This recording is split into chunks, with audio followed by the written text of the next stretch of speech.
Gente, vamos lá, vai. Já 11 horas.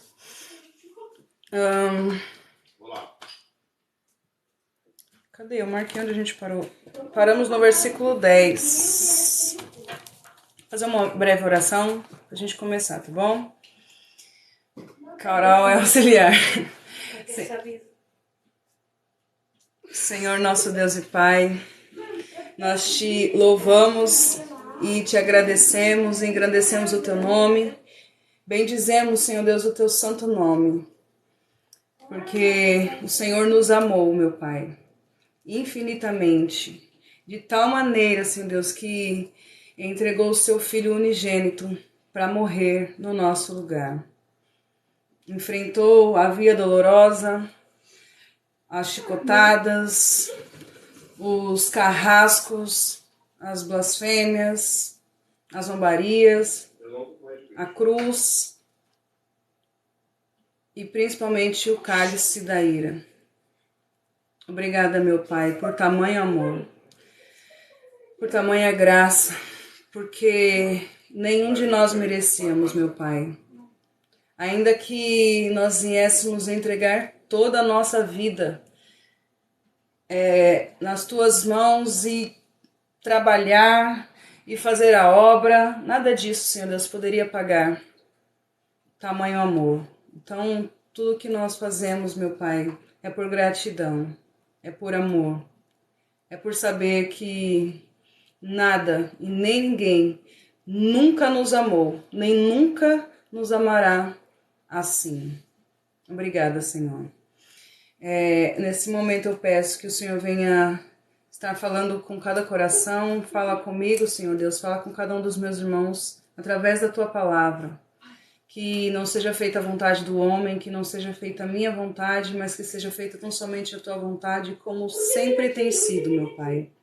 Como sempre foi, e eu creio que vai continuar sendo. Fala aos nossos corações, meu Pai. Fala com cada irmão, que haja cura, que haja libertação, que haja renovo, que haja transformação, que haja mudança, que haja salvação de alma pelo poder da Tua palavra, Senhor. A Tua palavra diz em Atos 16 que enquanto o apóstolo pregava a palavra, o Senhor abriu o coração de Lídia, meu Pai, e ela se converteu ao Senhor. A Tua palavra diz que a fé vem pelo ouvir e ouvir a palavra. Então, meu Pai, nessa noite, aumenta a nossa fé pelo poder da Tua palavra. Fala conosco, fica conosco, em nome de Jesus. Amém.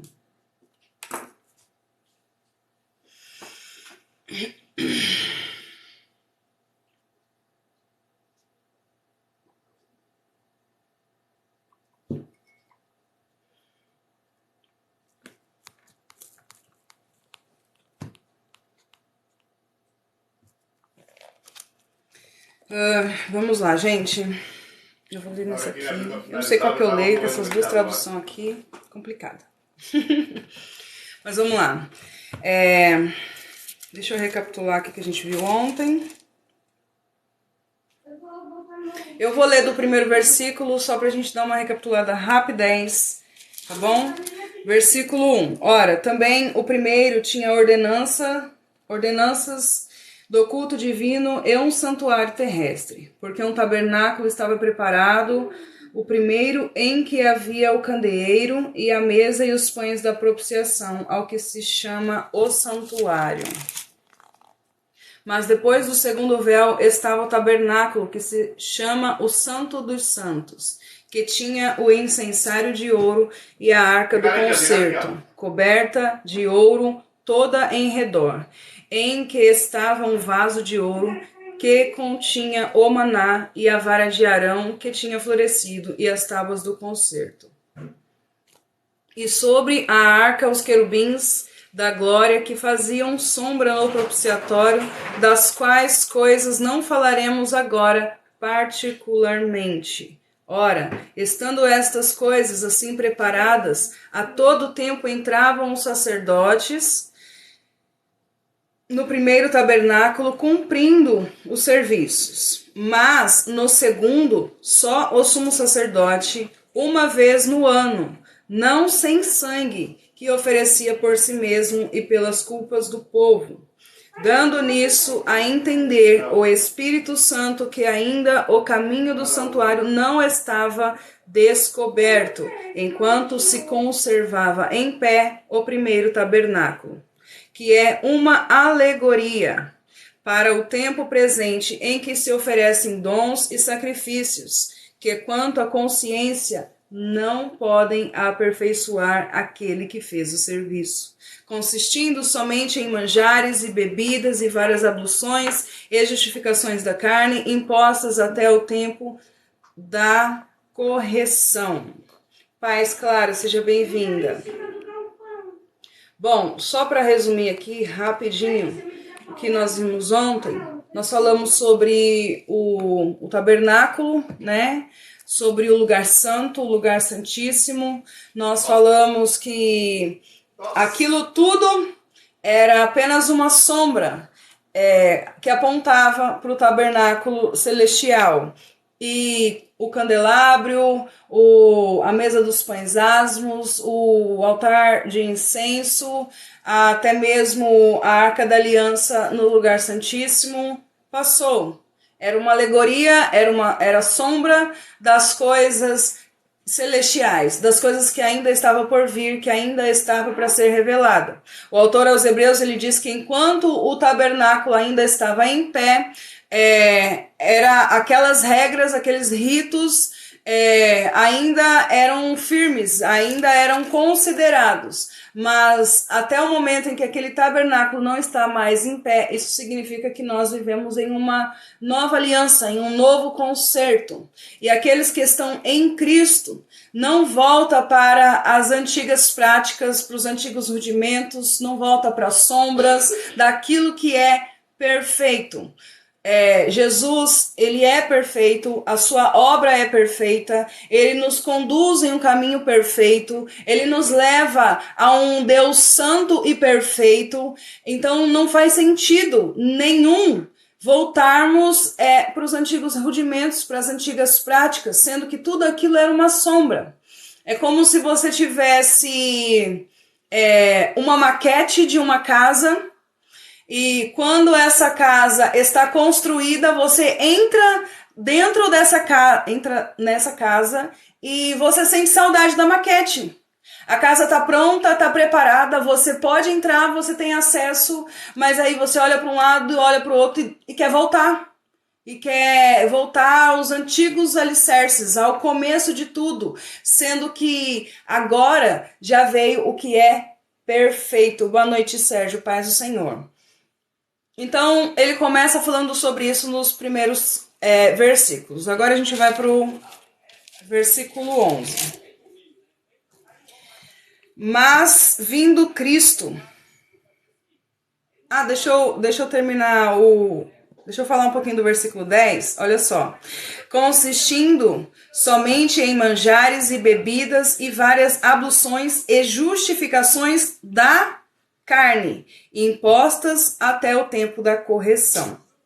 Versículo 11. Mas, vindo Cristo, o sumo sacerdote dos bens futuros, por um maior e mais perfeito tabernáculo, não feito por mãos, isto é, não desta criação.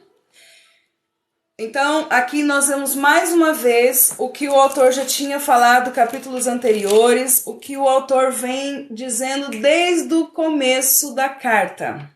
Jesus é superior, ele é o sumo sacerdote de uma aliança superior, de uma promessa maior, daquilo que é perfeito. Ele diz, e mais perfeito tabernáculo. Aquele tabernáculo não era perfeito. Aquele tabernáculo teve início e teve fim. Agora o tabernáculo celestial, ele é eterno. Ele não tem começo e não tem fim. É eterno como o nosso Deus é eterno. Versículo 12. Nem por sangue de bodes e bezerros, mas por seu próprio, havendo efetuado uma eterna redenção.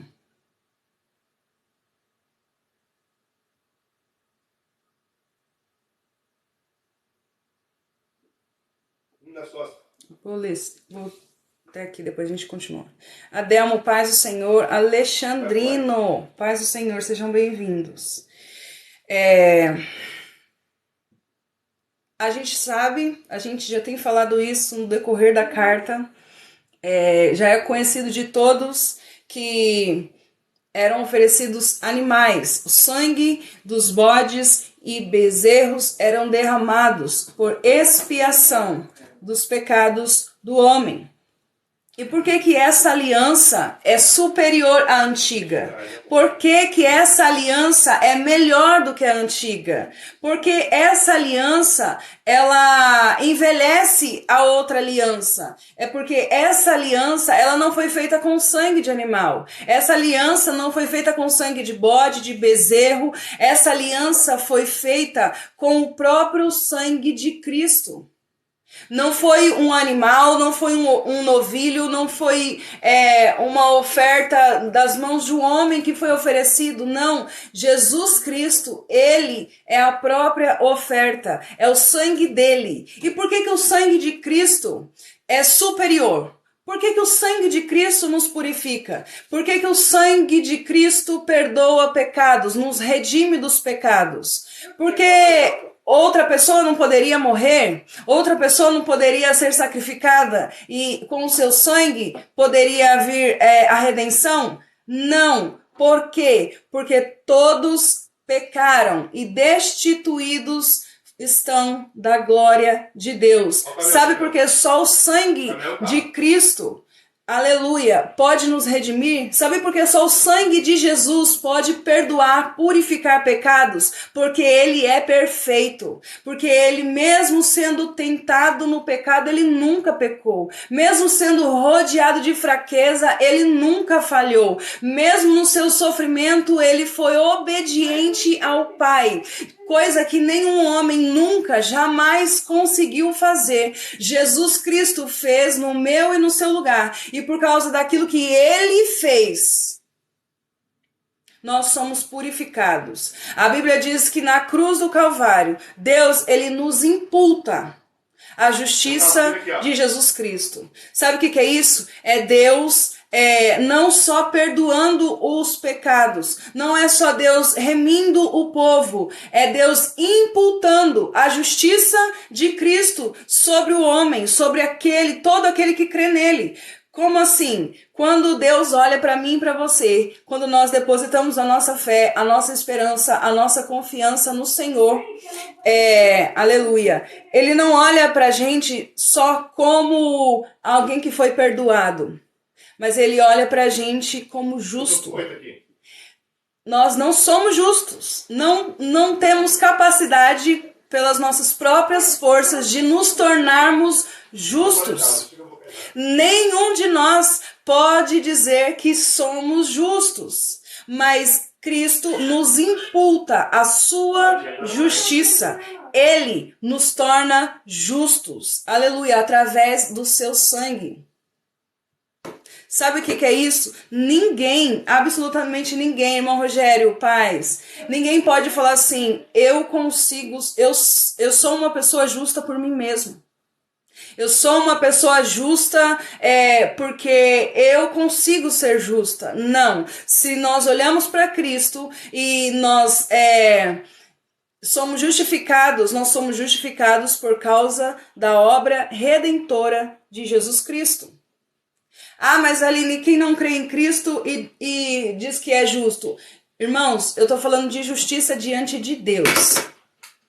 Existe a justiça do homem, existe a justiça que o mundo entende como justiça, mas existe uma única justiça diante de Deus. E se não for o sangue de Cristo, nenhum homem será justificado diante de Deus. Tão somente através da sua obra. Então, é exatamente por isso que o sangue de Cristo nos purifica, porque ele era, porque ele foi, ele é e será eternamente perfeito. nunca pecou, nunca errou, nunca falhou. Só há um sangue. Não é de bezerro, não é de bode, não é de carneiro, não é de nenhum outro animal e muito menos de nenhum outro homem que nos purifica, que nos perdoa. É tão somente o sangue de Jesus Cristo na cruz do Calvário. Versículo 13. Porque se o sangue dos touros e bodes, a cinza de uma novilha, esparzida sobre os imundos, os santificasse. Eita, meu Deus, eu vou começar de novo esse versículo, tá difícil.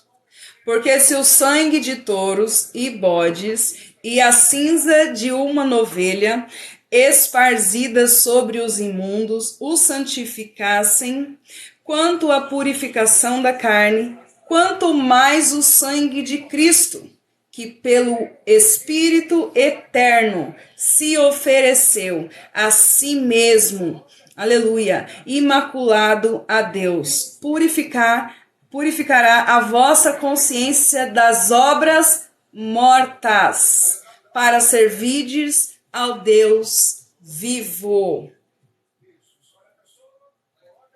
A paz, Marcelino.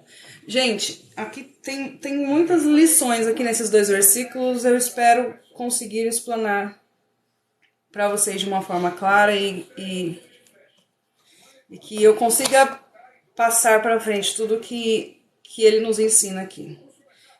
No versículo 13, ele fala que quanto à purificação, quanto à antiga aliança, o sangue de touros, de bode e a cinza de novilha, aspergidas sobre os imundos, os santificavam quanto à purificação da carne. Dai, boa noite, seja bem-vinda. Do lado de fora, do lado exterior, na sua carne, eles eram purificados pelo sangue que era derramado.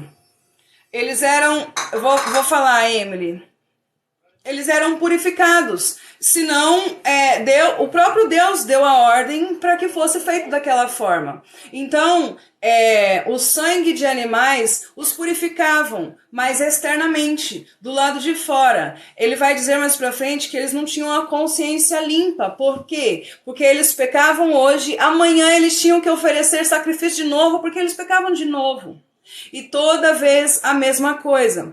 E aí o autor faz uma pergunta. Ele faz um questionamento. Se o sangue de animais, de touro, de bode, se a cinza das novilhas, elas purificavam o exterior, elas purificavam a carne, o homem pelo lado de fora, quanto mais o sangue de Jesus Cristo.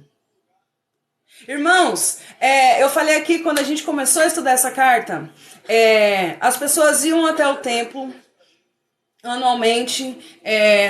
Encosta aí, filha, a porta, por favor. As pessoas iam até o templo anualmente, oferecerem os seus sacrifícios, confessarem os seus pecados ao sumo sacerdote. O sumo sacerdote ia preparar a oferta, o sacrifício. Ele colocava as mãos sobre o sacrifício, fazendo uma transferência, simbolizando uma transferência do pecado do homem para aquele animal, e depois aquele animal era imolado. E eu fico imaginando as pessoas na expectativa de chegar esse dia para poder confessar os seus pecados e ser perdoado dos seus pecados.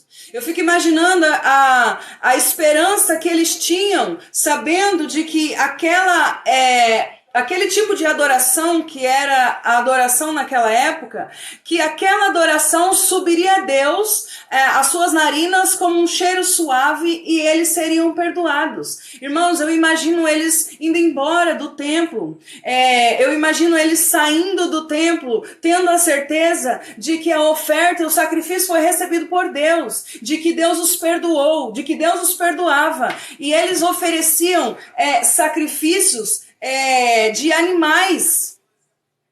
Eles ofereciam sacrifícios de carneiro, de cordeiro, de touro, e eles sabiam que através dessa oferta eles seriam perdoados.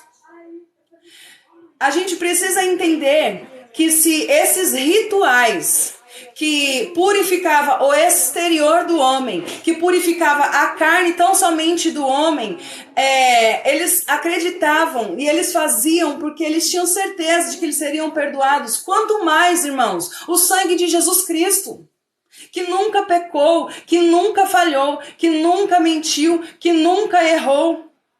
Se o sangue desses animais trazia esperança para aquelas pessoas, no sentido de que Deus as perdoaria, quanto mais o sangue de Jesus, quanto mais o sangue do nosso Senhor Jesus Cristo, que a si mesmo se ofereceu, a si mesmo se ofereceu pelo Espírito eterno. Aleluia!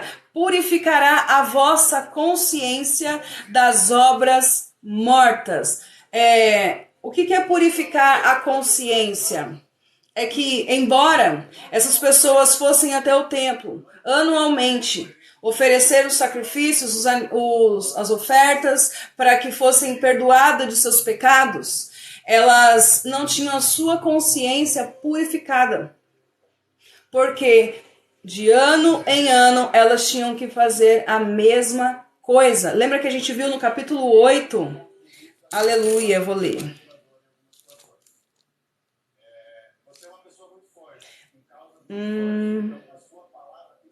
Capítulo 8, versículo 12, está escrito assim, acerca da nova aliança. Porque serei misericordioso para com as suas iniquidades, e de seus pecados e das suas prevaricações não me lembrarei mais. O que Deus está falando aqui? De um perdão eterno.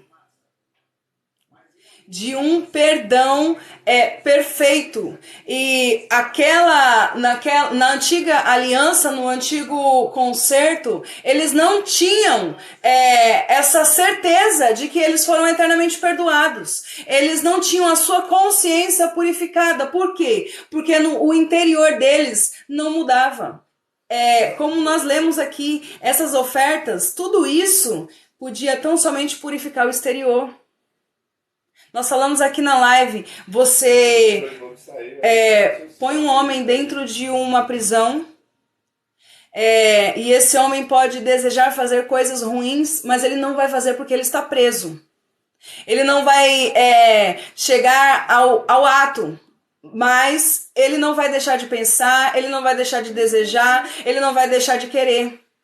Isso é o que o antigo concerto fazia, prendia o homem do lado exterior. A nova aliança, o sangue de Jesus, ele purifica a gente por dentro, de forma que ele nos tira, nos liberta dessa prisão, nos torna livres, somos livres em Cristo Jesus e nós somos transformados do lado de dentro. Aonde não é do lado de fora que nós somos perdoados, mas nós somos perdoados interiormente.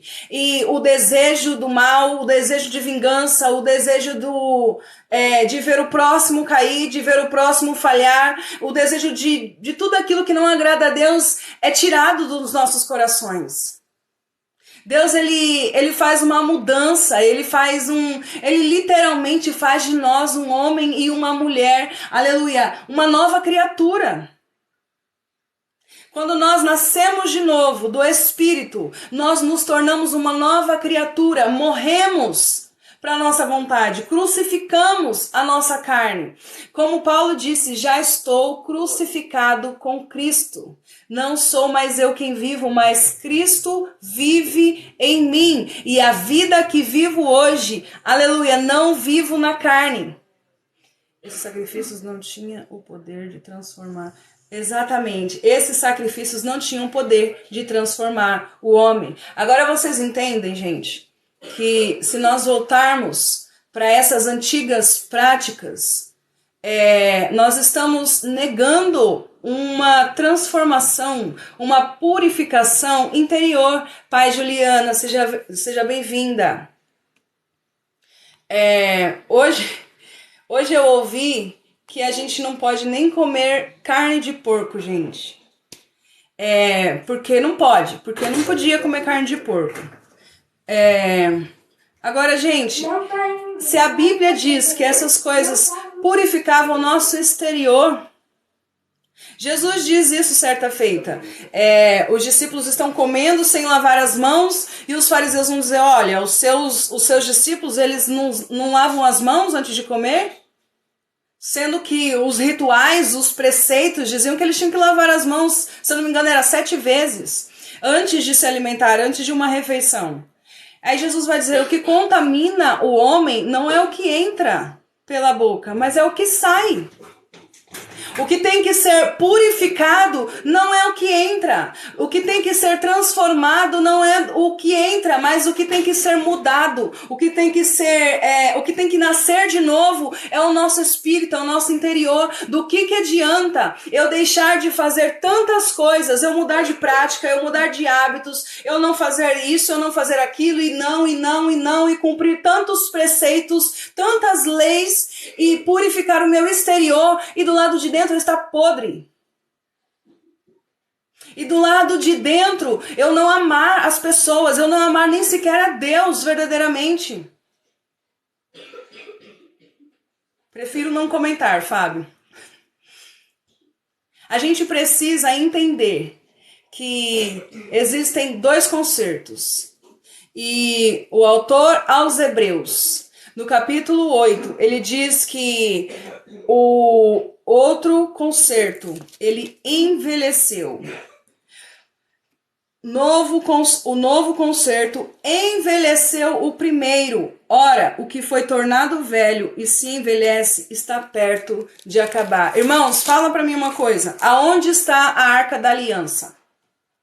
Aonde está o tabernáculo? Aonde está a mesa de pães asmos? Aonde está o altar de incenso? Aonde está o véu que separava o lugar santo do lugar santíssimo? Aonde está o maná, a vara de Arão, as tábuas da lei que estavam dentro da Arca da Aliança? Passou, envelheceu, não tem mais, acabou. Era sombra daquilo que é eterno.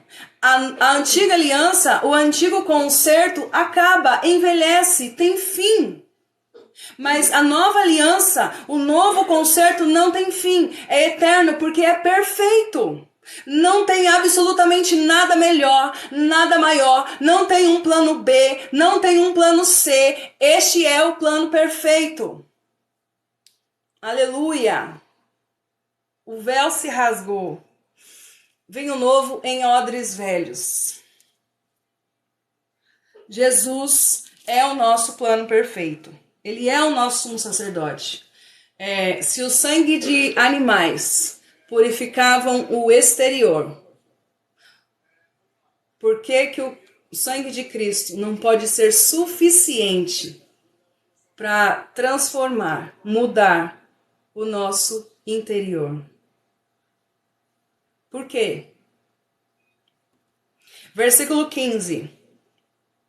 E por isso é mediador de um novo testamento, para que, intervindo a morte para a remissão das regras... eu não falei das obras mortas. Desculpa. As obras mortas eram justamente as práticas dos rituais. Por que eram obras mortas? Porque não podia salvar. Porque não podia perdoar pecados para sempre. Porque não podia livrar o homem da sua própria consciência. São obras mortas. Para servirdes ao Deus vivo. Olha só, uma coisa aqui importante que eu já ia deixando passar também. Para servirdes ao Deus vivo. Cristo...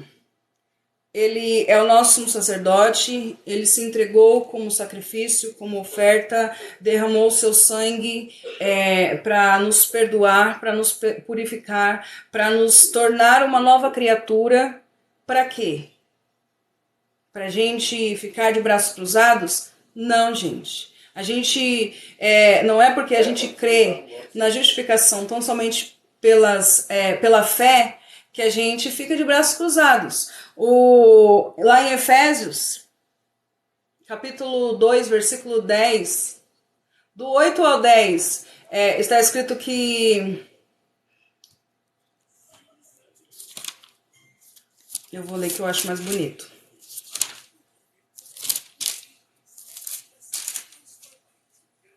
Porque pela graça sois salvos, por meio da fé. E isso não vem de vós, é dom de Deus. Não vem das obras, para que ninguém se glorie. Paulo ele deixa bem claro que a salvação ela não pode vir por meio das obras. Porque se ela viesse por meio das obras, alguém havia de se gloriar. Já pensou, irmão, se a salvação fosse por meio das obras, eu ia falar assim, gente, eu prego a palavra todo dia. Eu me garanto. Já pensou se a salvação fosse por obras? Eu ajudo fulano, eu ajudo ciclano, eu faço isso, eu faço aquilo outro. Já pensou se a salvação fosse pelas obras? Nossa, eu já fiz tanta coisa, agora eu não preciso fazer mais nada.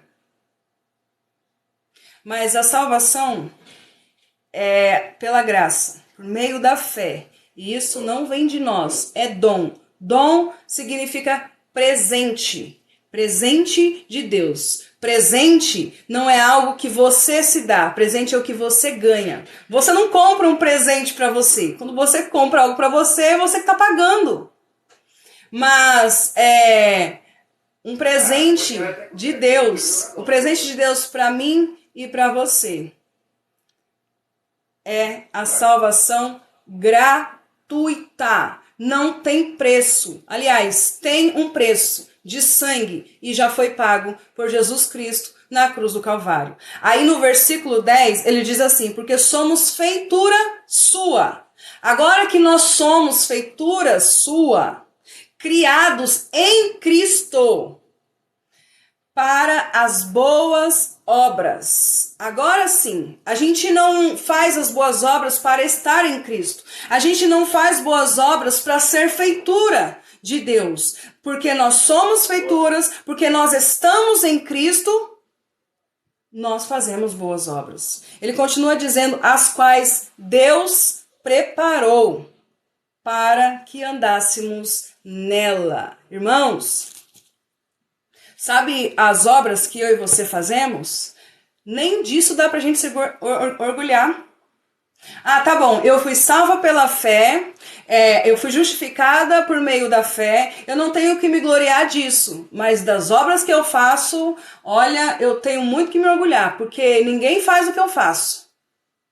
Eu nunca vi ninguém pregando que nem eu. Eu nunca vi ninguém fazendo o que eu faço. Irmãos, sendo que até as obras que nós fazemos, elas foram preparadas por Deus. Aleluia! Desde da fundação do mundo. Olha o carrinho ali, ó, o carrinho ali. Como é que alguém pode se orgulhar? Jesus vai dizer assim, a vara que não está em mim não pode dar frutos. João Batista, ele foi o precursor de Jesus Cristo. João Batista sentiu a presença de Jesus no ventre da sua mãe. João Batista, ele renunciou à sua própria vida literalmente e perdeu a sua própria vida, tanto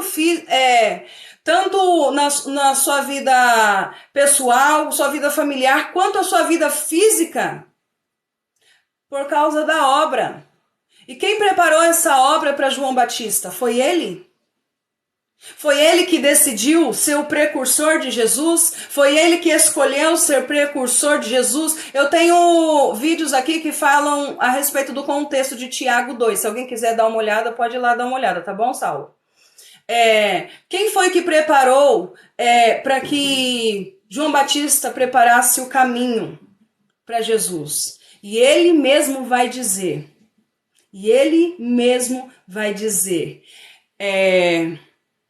nenhum homem, ninguém pode ter nada se do céu não lhe for dado.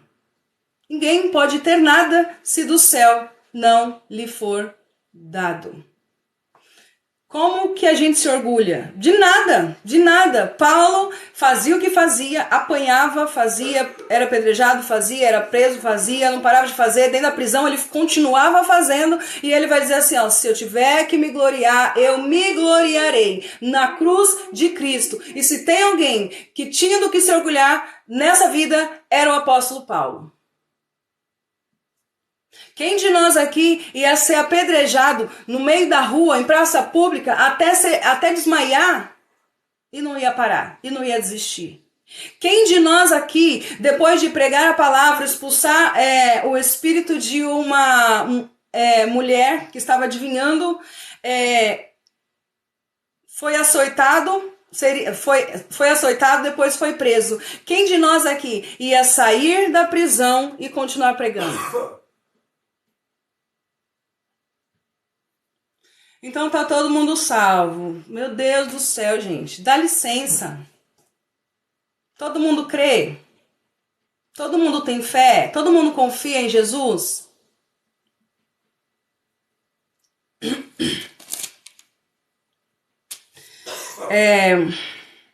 Eu ia falar de... Ah, lembrei. O que aconteceu com Jonas, gente? O que aconteceu com Jonas? O profeta Fujão. Dá pra comprar outra, tá? O profeta Fujão. Jonas, Deus disse para ele ir lá pregar para Nínive e ele fugiu.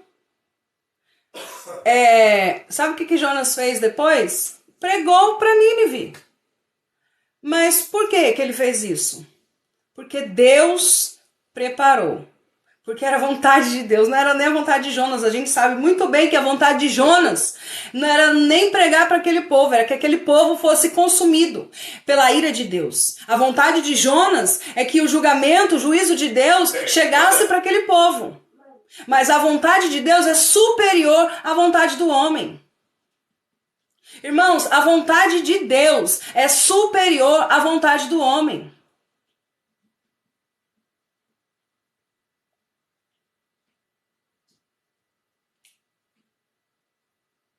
Aline, vou ouvir aí, tá? Depois eu... Tá bom, Daiane. Quem é de Cristo, sim, estão salvos. Vamos lá, vamos continuar. Onde eu parei?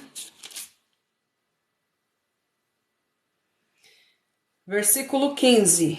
E por isso é mediador de um novo testamento, para que, intervindo a morte para a remissão das transgressões que havia debaixo do primeiro testamento, os chamados recebam a promessa de herança eterna. A vontade de Deus é salvar, nem sempre o homem aceita. É verdade, Radassa.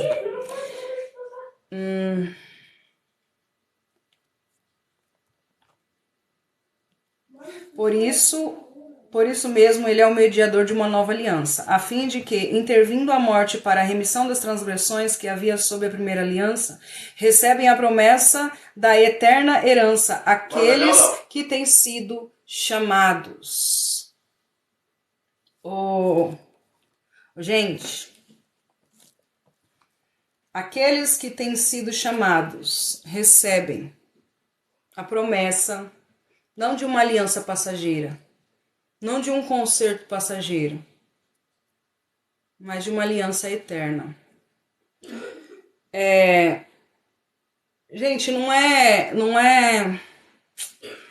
orgulho, eu não tenho do que me orgulhar, não é soberba, não é achar que eu sou espiritual demais, não é achar que eu sou melhor do que alguém, que Deus me ama mais do que qualquer outra pessoa, mas eu tenho esperança em uma eterna salvação. Eu tenho esperança, como aqui está escrito. Amém, irmão Marcelino. Eu tenho esperança de que, porque Cristo é o meu mediador, não é um homem, não é um pastor, não é nem o meu esposo, não são os meus filhos, não são os meus pais, não é um amigo mais chegado que um irmão, não é um anjo, não é Moisés, não é Arão, não é Josué, é Jesus Cristo. Ele é o meu mediador. O meu mediador. Ninguém pode nos dar acesso livre, direto e sem culpa, sem peso na consciência, além de Cristo.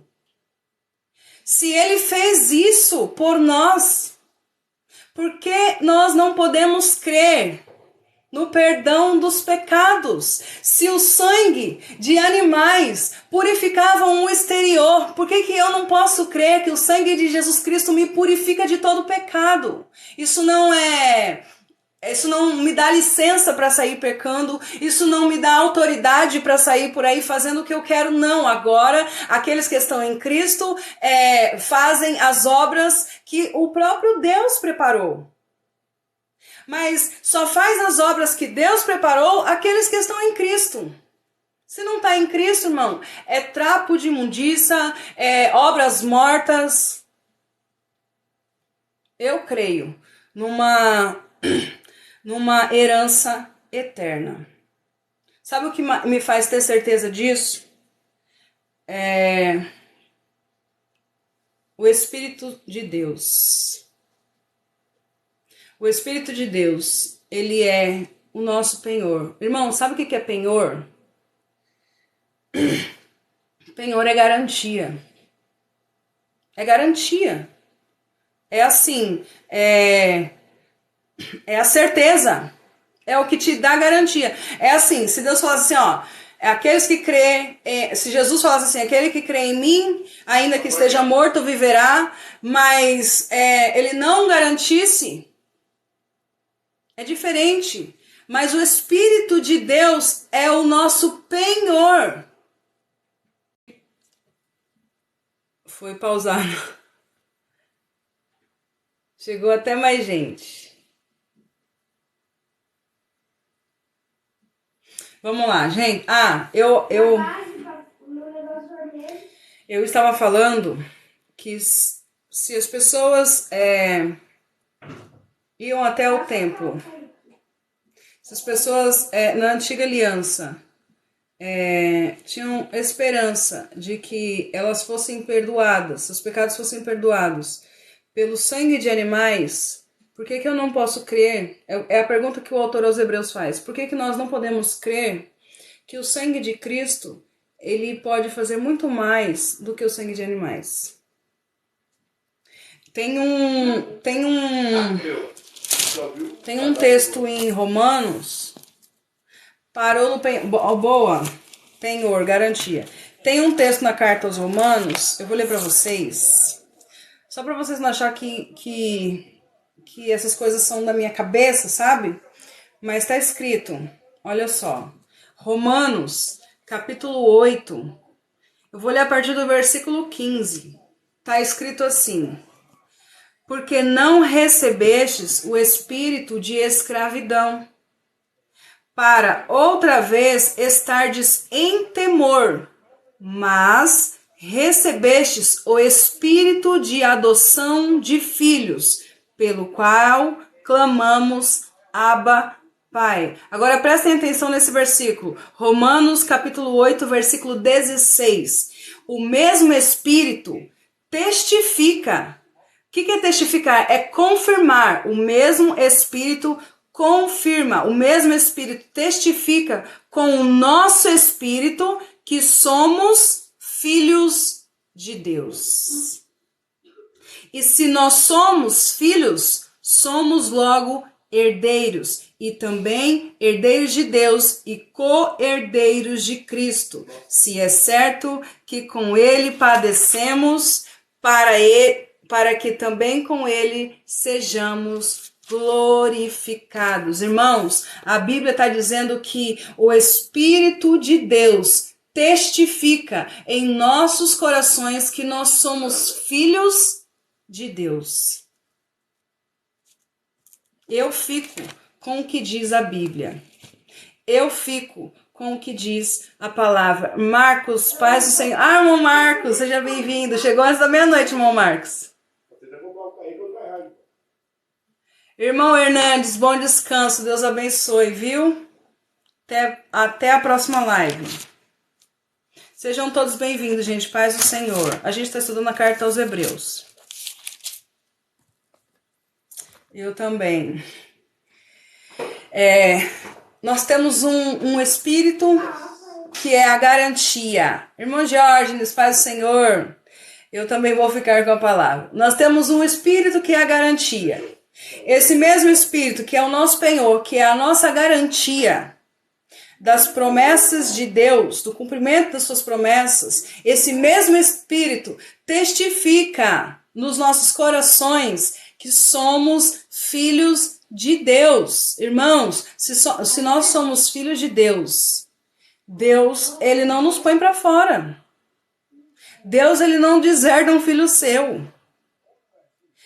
Deus, ele não vira as costas. Jesus disse assim: aquele que o Pai me der, de maneira nenhuma eu o lançarei fora. Aquele que vem a mim, de maneira nenhuma eu lançarei fora. Irmãos, qual é a certeza que nós temos do perdão de pecados? Não é porque nós somos bons, não é porque nós somos melhor do que alguém, mas é porque através do sacrifício de Jesus Cristo nós recebemos o Espírito Santo, que é o penhor, que é a garantia e que testifica nos nossos corações que nós somos perdoados, que nós somos remidos, que nós somos, aleluia, salvos pela obra redentora de Jesus Cristo.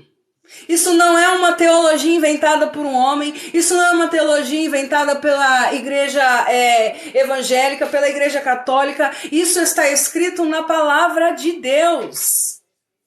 Aleluia! O mesmo Espírito.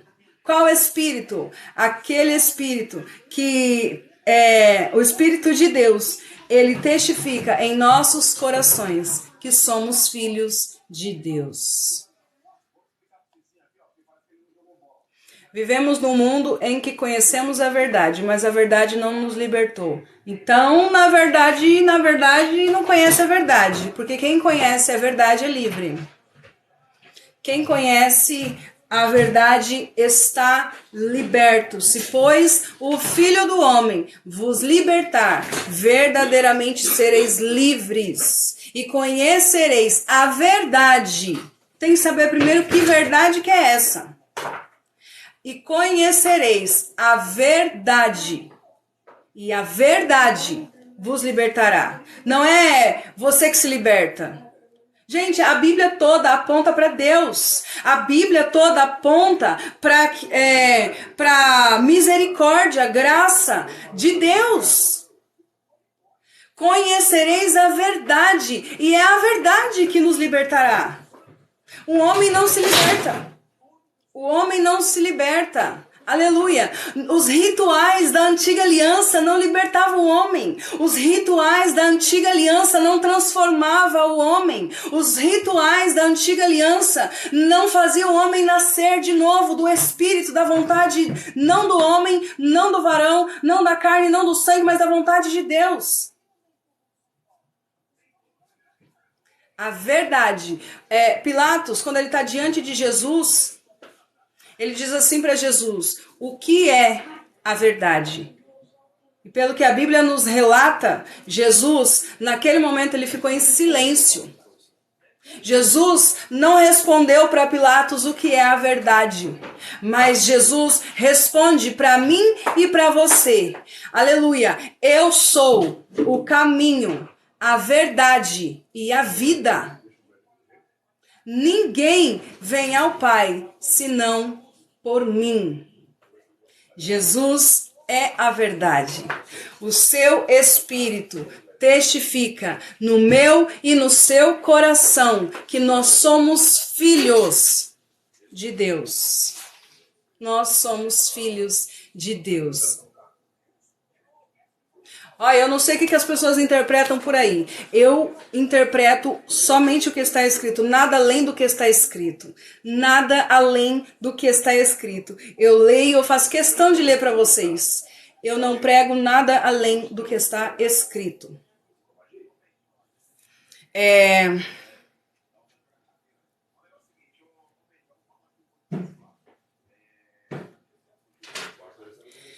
Obrigada, Senhor. Versículo 16. Porque onde há testamento, necessário é que intervenha a morte do testador. Porque um testamento tem força, porque um testamento tem força onde houver morte. Ou terá ele algum valor enquanto o testador vive? Ele está falando de um testamento. Que testamento é esse?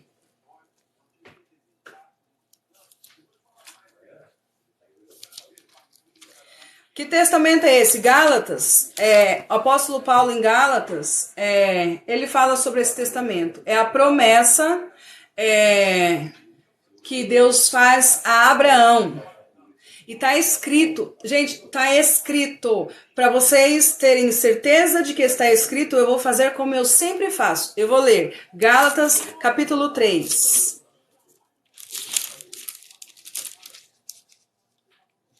Vou ler nessa Bíblia aqui.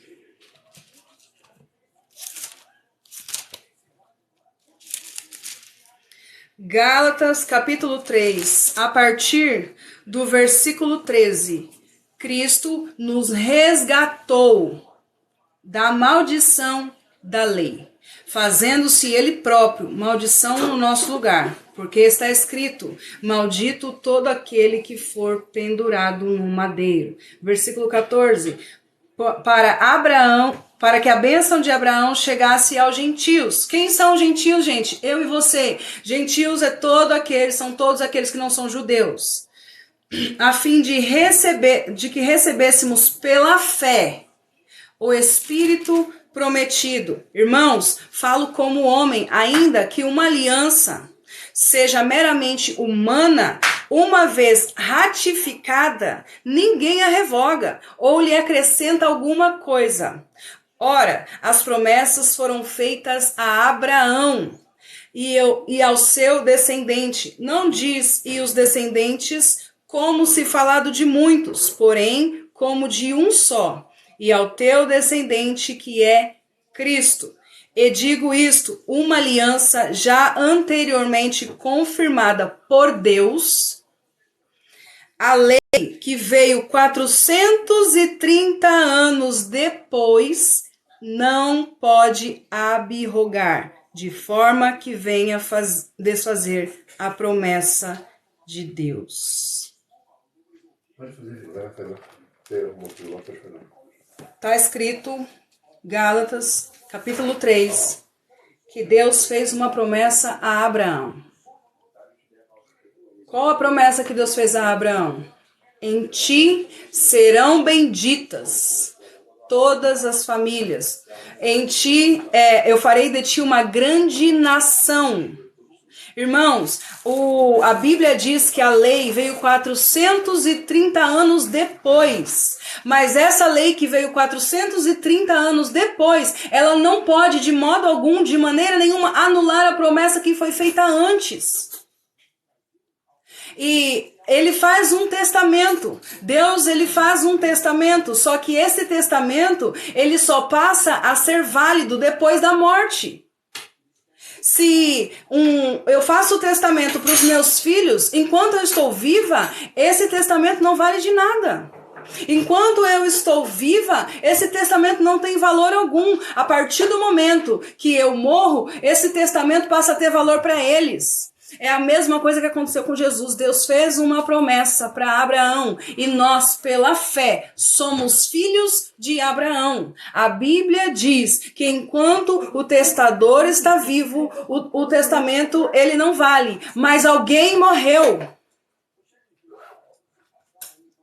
Alguém morreu. E esse alguém não foi bode, não foi touro, não foi carneiro, não foi um homem pecador como eu e você. Foi Jesus Cristo, justo, perfeito, um Cordeiro de Deus que tira o pecado do mundo, santo, imaculado, sem mancha. Aleluia. Aleluia. Aleluia. Aleluia. Aleluia. Vamos parar por aqui?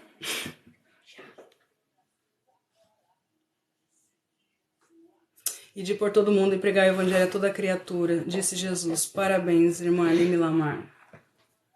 Obrigada. Aleluia. Oh, glória.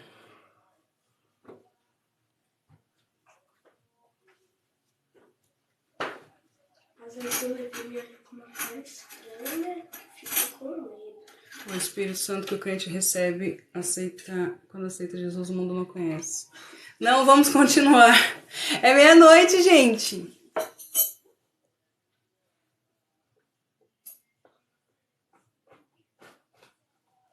Porque vivemos em um mundo, muitas pessoas saem da igreja então. Irmão Samuel, eu vejo que o irmão tem bastante dúvida, ou não sei se o irmão tem certeza e quer colocar dúvida em nós. Do mesmo jeito que o irmão tem certeza do que o irmão pensa, eu tenho certeza do que eu acredito. Tá bom? Estar em Cristo não significa estar ou não dentro de um templo, dentro de uma denominação. Estar em Cristo é muito além disso, tá bom? Uma pessoa que está em Cristo, uma pessoa que conhece a verdade, ela sabe o que é a verdade. Não porque ela é melhor do que outra pessoa, mas porque tem o Espírito de Deus. Então, independente se uma pessoa está dentro de uma denominação ou não, se ela conhece a verdade, ela não vai ser confundida e nem envergonhada. Eu não estou confundida. Eu não tenho dúvida do que eu acredito. A minha fé está alicerçada em Jesus Cristo.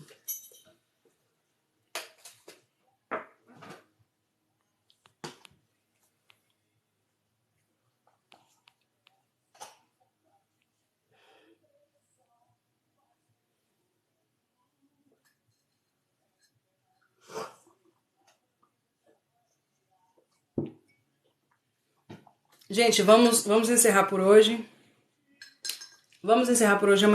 Amanhã é terça. Ai, eu não quero folgar. Eu não quero folgar. Vamos continuar amanhã? Gente, tem 97 pessoas na live. Nós fazemos estudo aqui da Bíblia todas as noites a partir das 22 horas. Quem é novo aqui, quem tá chegando agora, quem tá aqui pela primeira vez, volta, gente. Vamos estudar junto a Bíblia, vamos aprender junto, vamos conhecer a verdade, vamos viver a verdade e vamos espalhar o Evangelho. Hoje é terça, já é terça, né? Mas porque tem muita gente da igreja só entre quatro paredes. A igreja não é só...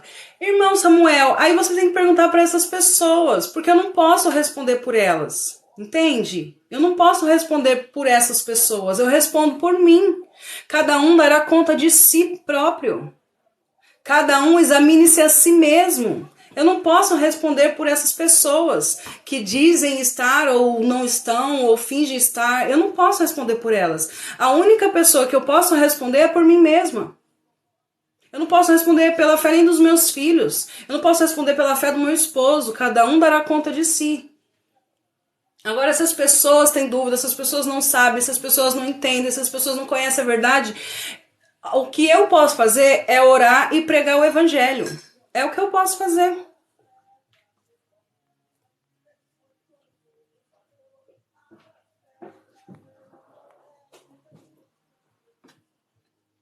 Agora que tem mais gente. Boa noite, gente. Sejam bem-vindos.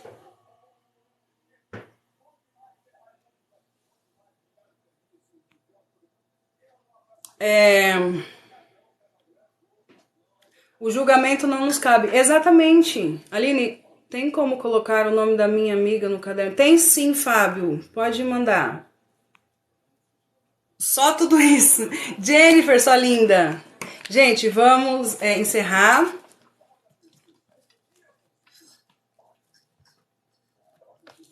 Bom, Todd, tudo bem. Eu respeito o que você acredita, tá bom? Não tem problema.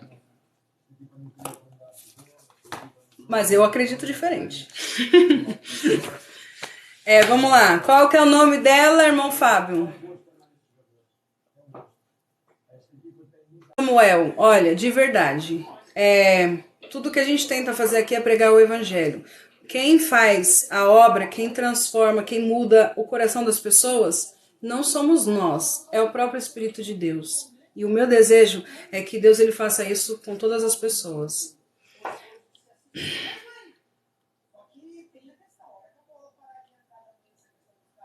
Até quarta, ninguém vai vir terça mesmo? É sério?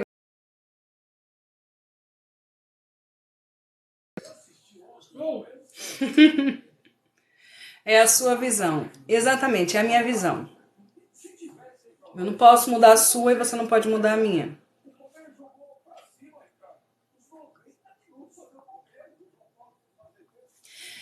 Todd, lê João 5:24. Lê João 3:16. Tá bom? Eu também não quero te convencer, eu não tô aqui para convencer ninguém.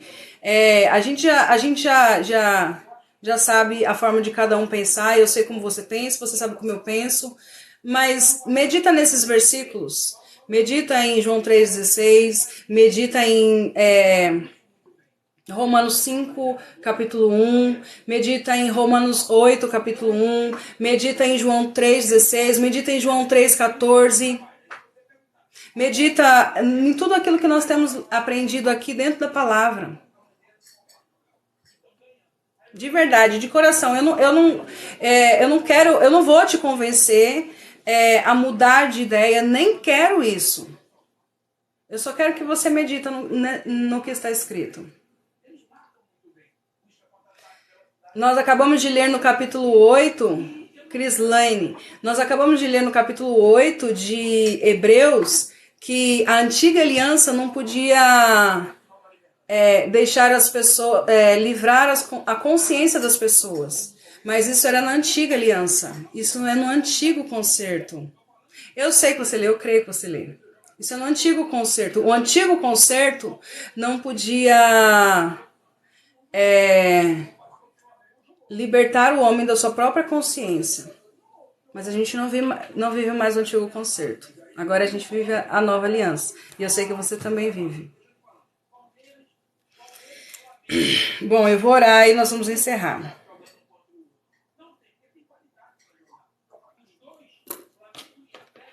Crislane, eu já anotei o nome dela aqui. Alguém quer vir orar? Quer vir orar? Edivan. Boa noite. Paz, como é o nome?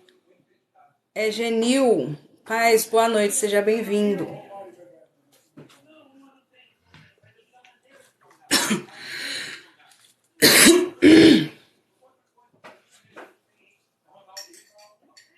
Cheguei à conclusão com base em textos bíblicos também.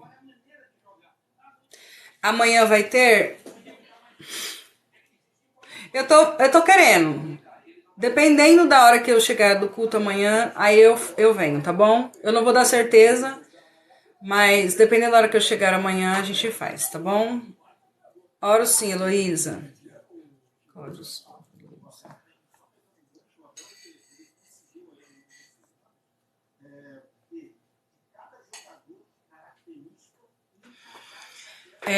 Vamos orar, gente. Senhor nosso Deus e Pai, eu quero te agradecer pela tua palavra, Senhor. Eu quero te agradecer pelo teu Espírito. Eu quero te agradecer por tudo que o Senhor fez, faz e aquilo que o Senhor ainda vai fazer por cada um de nós. Obrigada, Senhor, porque até aqui o Senhor tem nos conduzido, até aqui o Senhor tem nos sustentado, meu Pai. Se nós chegamos até aqui, é porque a tua mão nos guiou, Senhor. Pai, nós te agradecemos pelo sacrifício do teu Filho amado Jesus Cristo na cruz. Obrigada, Senhor Deus, porque é o único sangue que pode perdoar pecados. É o único sangue que pode redimir um homem. É o único sangue que pode salvar um homem eternamente. A Bíblia diz que foi consumado e ele conquistou para nós eterna salvação. Obrigada, Senhor, pela graça, pelo dom, pelo presente. Obrigada por nos deixar o teu Espírito, o Espírito Consolador, o Espírito que convence o homem do pecado, da justiça, do juízo. Obrigada, Senhor, por nos tornar novas criaturas, Senhor.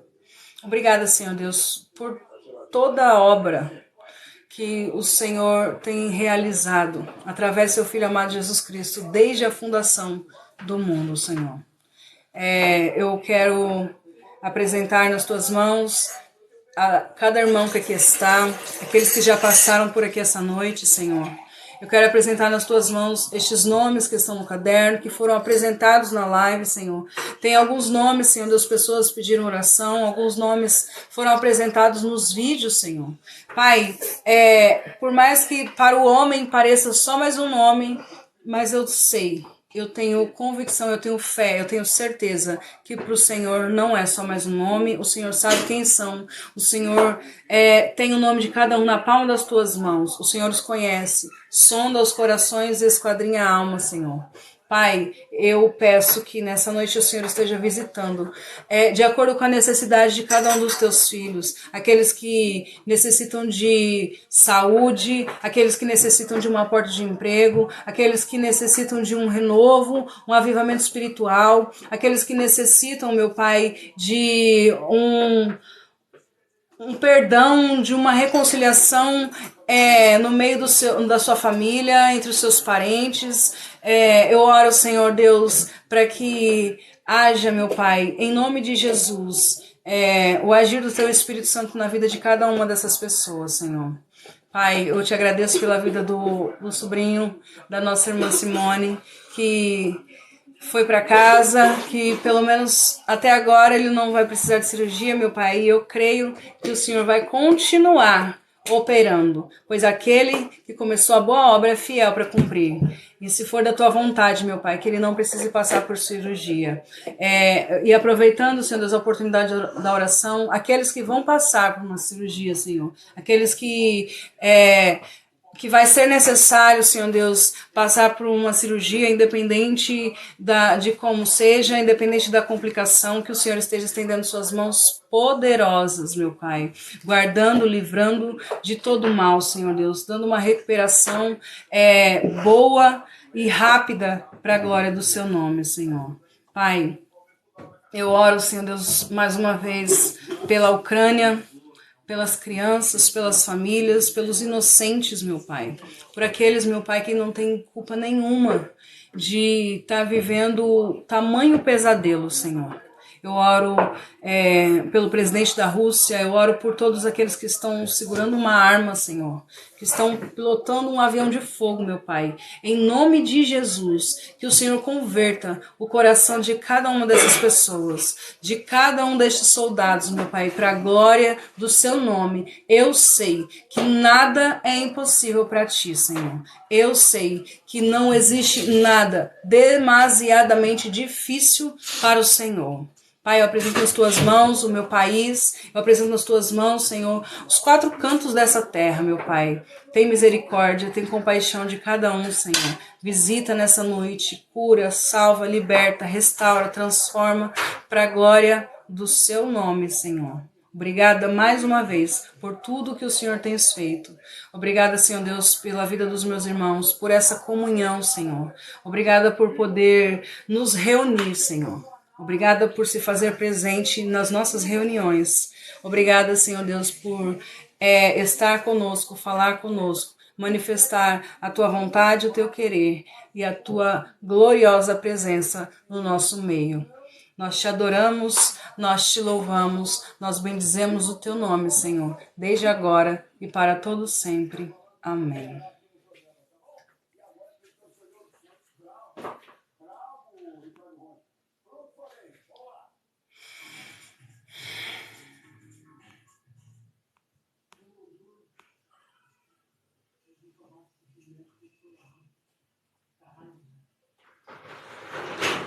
Oi, João Garcia. Cláudio. Que isso, filho? Tá caindo aí?